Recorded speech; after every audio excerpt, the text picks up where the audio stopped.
Memilih orang baik. Saya geli sendiri kalau ada yang mengejek bahasa Inggris Pak Jokowi. Mereka yang mengejek itu kayak apa kalau ngomong English ya? Ceritanya tahun 1997. Saya magang sebagai reporter di sebuah surat kabar baru di Solo. Jurnalis-jurnalis pada masa itu rata-rata baru mengenal internet, mulai akrab sama Yahoo.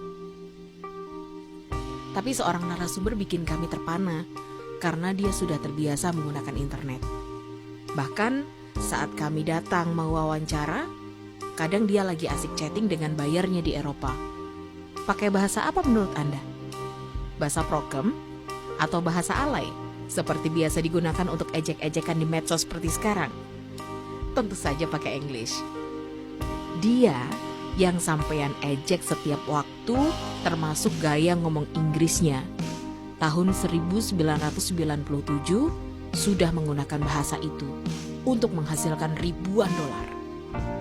Di setiap acara kunjungan dari luar negeri saat menjabat wali kota, dia juga pidato dengan bahasa Inggris. Pak Jokowi waktu itu dan sekarang adalah orang yang sama. Dulu kalau datang ke kantornya, baik Asmindo atau Rakabu, pabrik mebelnya, kadang wartawan atau siapapun akan tertipu. Dia adalah ketua Asmindo, juga bos atau pemilik usaha mebel yang diekspor ke berbagai penjuru dunia. Namun dia tidak petentang-petenteng dan bicara dalam nada tinggi seperti gaya orang kaya baru. Dia berpakaian wajar, sama dengan yang dikenakan tukang-tukang.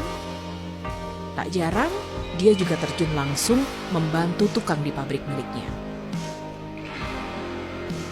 Ketika takdir mengantarkannya ke kursi wali kota Solo, dia masih orang yang sama. Orang yang rendah hati dan tidak pernah mau terlihat paling menonjol. Tiap Jumat adalah agenda rutin naik sepeda bersama para jajaran kepala dinas dan kepala kantor. Rutinitas yang dinamai dengan Mider Projo ini belakangan dikenal sebagai blusukan. Ini untuk melihat langsung kondisi masyarakat di kampung-kampung, sekaligus memantau pembangunan yang berjalan. Solo pun berubah 180 derajat. Dari kota yang kumuh menjadi tertata, dari yang semrawut menjadi rapi. Solo menjadi berseri kembali.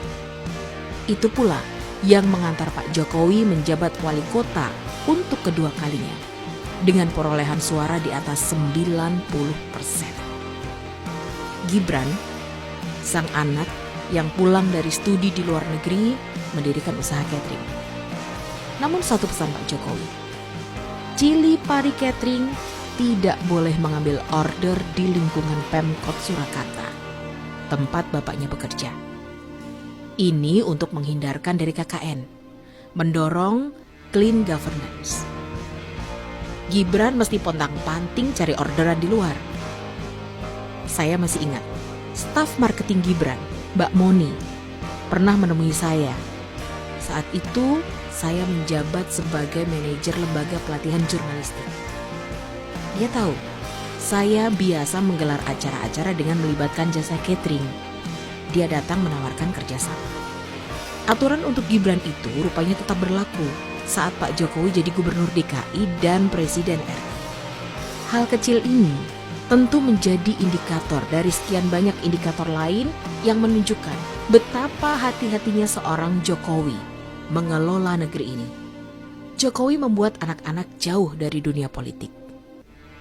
Tak juga memberi mereka kemudahan dengan memanfaatkan kekuasaan yang dimiliki. Gak ada proyek jalan tol atau Mopnas buat Gibran dan adik-adiknya. Mereka dibiarkan berkembang dengan usahanya masing-masing agar tak ada konflik kepentingan. Sampai sekarang, Jokowi tetap orang yang sama. Kalau pulang ke Solo, dia makan di warung soto Triwindu dan ayam Mbah Karto, dan membiarkan orang yang makan di sana tetap di tempatnya.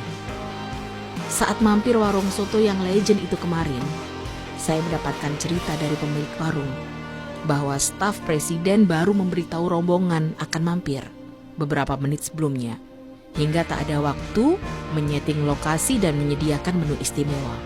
Apalagi mengosongkan warung. Semuanya dibiarkan apa adanya. Memilih Jokowi adalah memilih orang yang merakyat, bersih dan bekerja nyata. Lebih dari itu, memilih Jokowi adalah memilih orang baik.